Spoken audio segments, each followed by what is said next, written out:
Welcome back to another reading and correcting.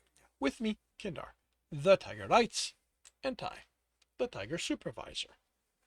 These are where I read a chapter from one of my stories and correct it as I go. If you want to listen to these live, it's every Tuesday morning, 8 a.m. Eastern Time on Twitch and YouTube. And if you are looking to support me, that is on my Patreon. Today, we are doing chapter 23 of Trustless Shadows. I catch sight of Claw's form in the flash of gunfire as I turn to cut a demon coming at me. Claw's coming at me is Claw's first. He's being overwhelmed, but I can't do anything for him here. I'm out of the door as his distinctive roar sounds. Sounds out? Oh, sounds. Nothing about it sounds like he's in trouble.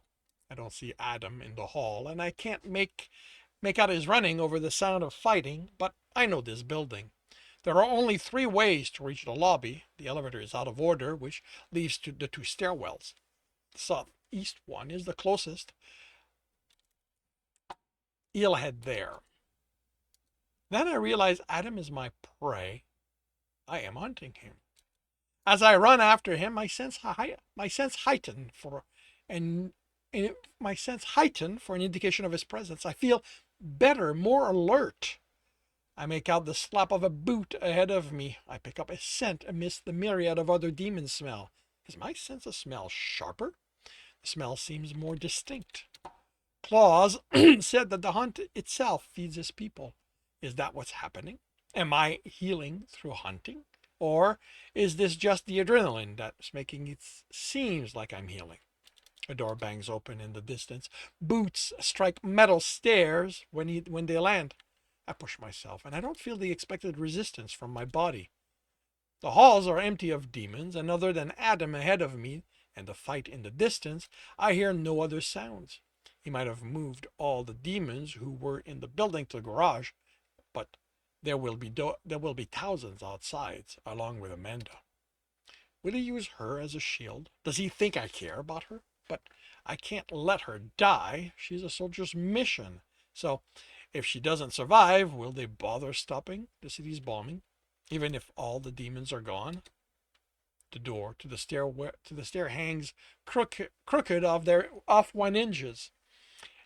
I can't afford to be silent. Speed is vital now. The sounds of my boots adds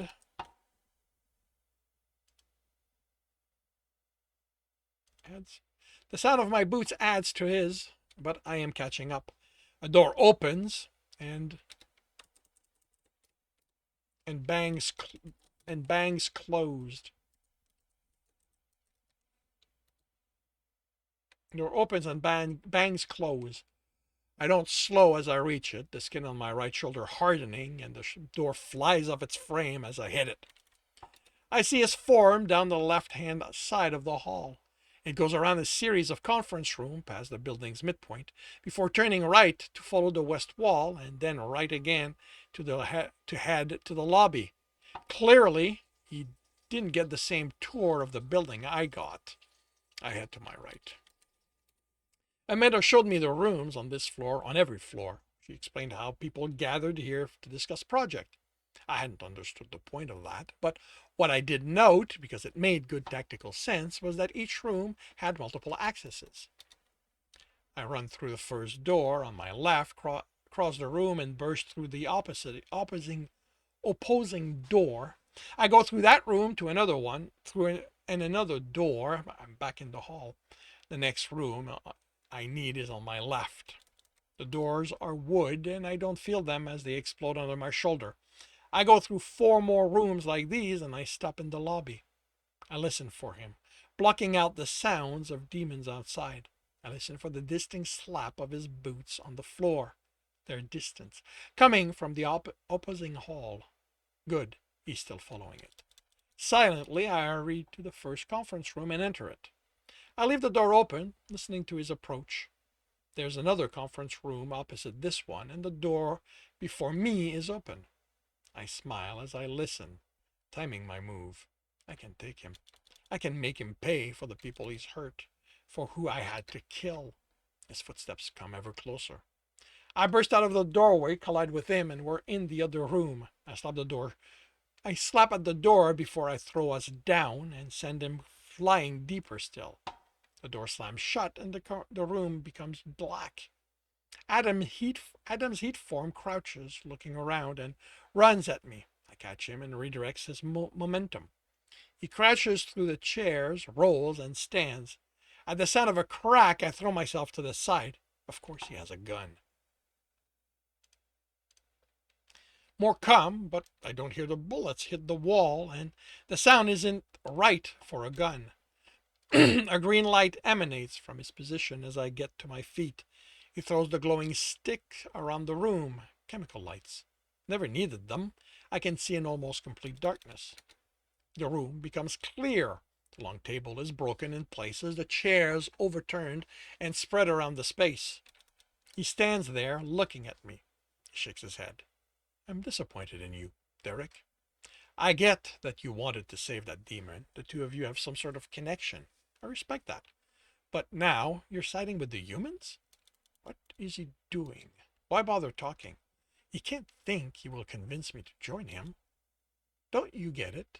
It's their fault what happened to you. They locked you in that body. He casually walks toward me. I move to keep him away. They're keeping you from experiencing the wonders of a flowing body. His tone becomes hard as he grabs the side of the table. They took the hunt from us. The table flies against the wall between us. How can you want to save them?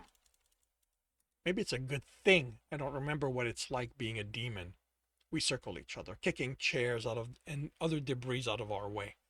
I'd hate to become like you, Maurice. My name is Adam. I'm the first of my kind. I smile at his anger. It's just a name, but to him it's everything. It's from this Bible, right? Valerie mentioned it. The first human created. She didn't say who created him.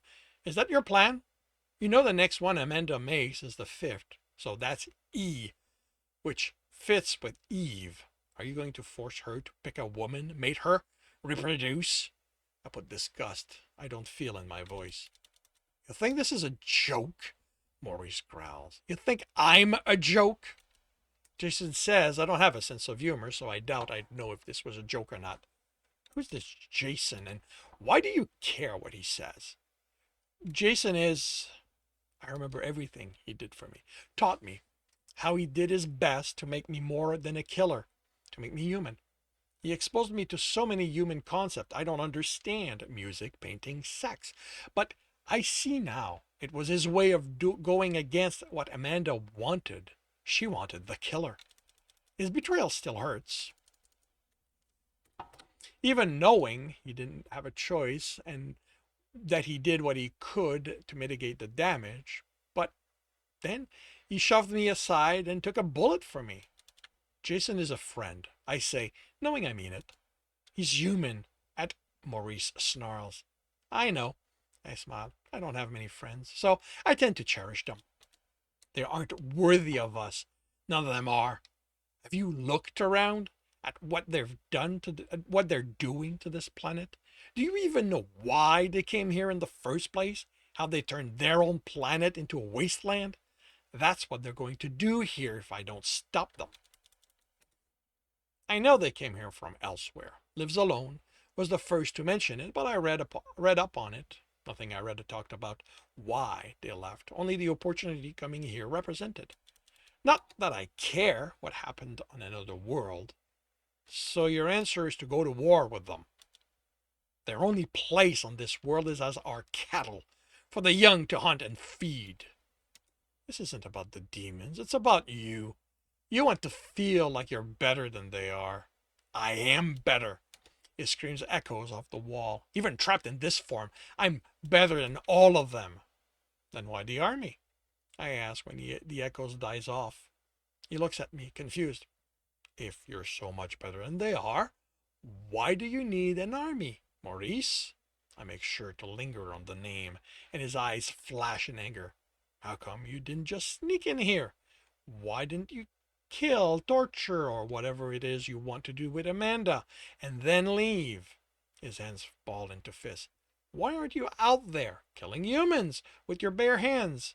It's easy enough for you, isn't it? All it took is one slap. Then the anger is gone out of his eyes. He laughs. I don't understand why he does, but it isn't the first time he has done something that he has.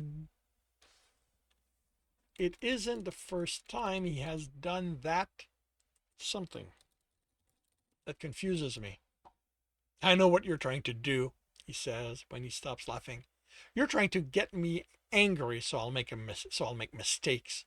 I have news for you. I'm smarter than that. I'm not trying to get you. I'm not trying to anger you. I'm just curious. You say you're better than humans, but you're hiding behind demons. You claim you're doing this for them, but you send them to their death while you run for your life. I tilt my head. I'm just trying to understand what you're so scared of, Maurice. I am not scared. His growl is deep, making the words difficult to understand. No, Maurice, you're scared. You're pretty much terrified of something, which means you're very much human, Maurice. My smile broadens. I did want to understand, but it doesn't mean I can't also needle him. Each time I say his human name, he grinds his teeth and narrows his eyes.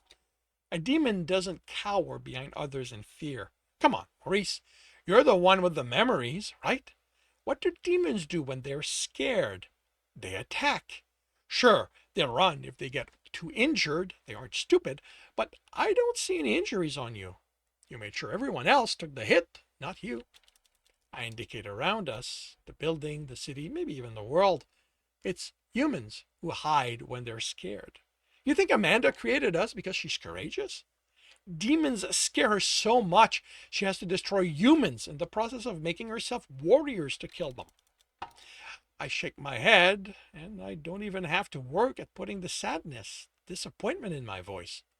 Maurice, you're no better than she is. His scream, as he launches himself at me, is deafening. And that concludes chapter 23 of Trustless Shadows. If you are enjoying this, please leave a like. If you want to know when the next chapter is going to be up, subscribe and hit the bell. If you want to read this book, as well as the other two in the trilogy, they are up on Kindle Unlimited. If you want a different way to support me and get access to basically everything else I've written, that is on my Patreon.